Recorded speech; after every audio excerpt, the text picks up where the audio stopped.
Yuhu, dito ang tingin, huwag sa iba, dito sa akin. Ako, si Paul Jen McCarthy at ikaw ay nakikinig sa Sinabalita. Sa bawat hobby ay may kasaysayan, sa bawat kulay ay may pagkilanlan, at sa bawat katutubong kasuotan ay buhay ang mayamang kultura ng sambayanang Pilipino. Bilang bahagi ng pagdiriwang ng buwan ng wika, nagsuot ng iba't ibang katutubong kasuotan ng mga mag-aral upang ipakita ang kanilang pagpapahalaga sa kultura at tradisyon ng Pilipinas. Mula sa mga kasuotan ng iba't ibang pangkat etniko, tampok ang ganda ng ating mga katutubong disenyo at ang kagandahan ng pagpapanatili sa ating pambansang pagkilanlan.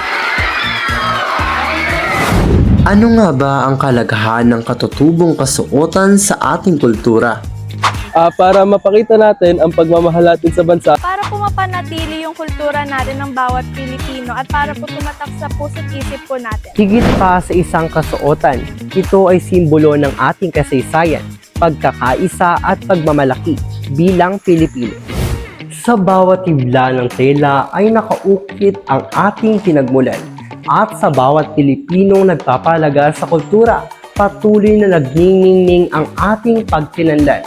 Muli ito ang Sinagbalita, pag-asa ng bayan, ating masisilayan.